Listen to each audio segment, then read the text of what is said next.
If the world were like a Sleep Number mattress, everything would adapt for your comfort. Because as your life changes and your body changes, Sleep Number mattresses adapt and shift to give you personalized comfort night after night. And now everything's on sale during our Memorial Day event. Save up to $1,200 on mattresses for a limited time. To experience a whole new world of comfort, visit a Sleep Number store or go to sleepnumber.com. Sleep Number, to a good life sleep. PK, the Yankees' very popular broadcaster, John Sterling. 36 years at the mic. He has passed away at the age of 87. Who is your favorite? And people are lining up with all kinds of options. And one of them was one of our favorites. We had him on the show. We love seeing him at the ballpark. Steve Klauke was my favorite, says Leroy. Cool. I like it. Yep.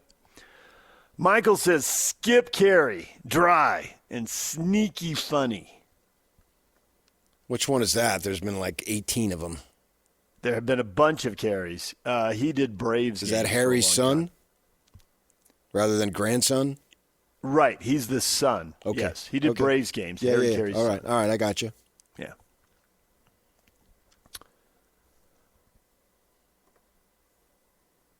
And then Jeremy says, John Sterling was good, but he doesn't know Harry Carey. To which Bob posts, Harry Carey was a drunk. To which Jeremy replies, yep, and he was fun to listen to. Well, he made it fun. There's no doubt about it. I mean, I got into him and Steve Stone with the Cubs in the 80s. Watched a lot of Stone Cubs. Up there trying to make sense of all the chaos. Tons of Cub games that I watch. I watch with my mother. They come on 11 o'clock in the summers, and it's so blazing hot in Arizona. You're inside most of the time. And then I remember Casa Grande, when I had my first newspaper job, you basically work two shifts. You work 7 to 11 a.m. and then basically 7 to 11 p.m., right?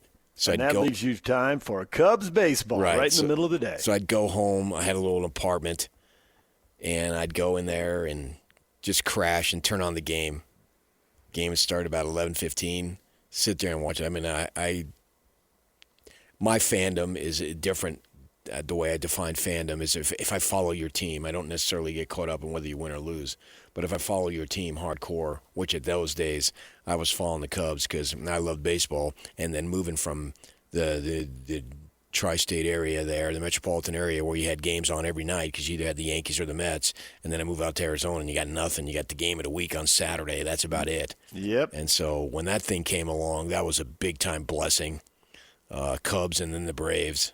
And that's where you end up. That was my first exposure to Dale Murphy, and then Bob Horner was a big-time high school Arizona star in the State guy. Phoenix area. And everybody, if you played high school ball, he was like the ultimate. He was the god of baseball. And so he went there too, and so watched them. And then from there, I ended up moving to California. For me, the two that I grew up listening to, and when I became a teenager, a young teen, and I'd moved to Phoenix at that point. We got Dodgers, so I ended up listening to Vin a lot on the radio, Vin Scully. And then, of course, I moved over there. And then also Knicks and Marv Albert. Those are my two. Who are you exposed to? And I don't think it's any big surprise that here in Utah, two guys who worked on superstations get the shout out because everything you just said about Arizona is if you were a baseball fan in Utah, you were probably watching the Cubs and the Braves. So, of course, the Braves and Cubs announcers get the shout out. Yeah. When I first got into radio, I worked nights, and it was a news talk format, and they had games at nights, and they were a Dodger network station, or UCLA briefly, and later they had UCSB games, they had all kinds of stuff. But I ran the board and played the local commercials in the Dodger games, and I knew who Vin Scully was because he'd done NFL games, and he'd done the PGA Tour, the Masters. So I absolutely knew who Vin was. I guess he'd been on the World Series at that point too, but I'd never listened to him every single day. And I was just blown away. That guy, every inning had a story. And he either had something in his back pocket ready to go, or, sometimes it's a big inning, there's stuff going on, and that is the story. But there's a lot of, 3 up, 3 down innings, or, you get a base run or two, but nothing happens. And he had something for every half inning. It was amazing. He was just spectacular. So you didn't listen to him growing up? I did not. The Dodgers moved around, so I do remember listening to some Dodger games when I was a kid, but if I was listening to a game, I was listening to Padre games usually, So, and I remember hearing a few because I think they were on KFI down there, which had a huge signal. Right. But they were on KABC, and you couldn't pick that up in San Diego. And I don't know. I have to go back and look. It was all blurry. I remember when they went to KFI, and I remember them leaving because I could hear that station. Yeah, and my dad would have games on all the time. But, again, he was mostly listening to Padres, but he'd listen to whatever. Baseball was his favorite sport. That was what he played in high school. So.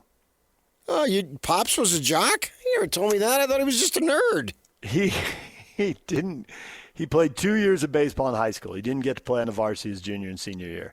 As he put it, my eyesight's terrible, and I can't hit breaking stuff.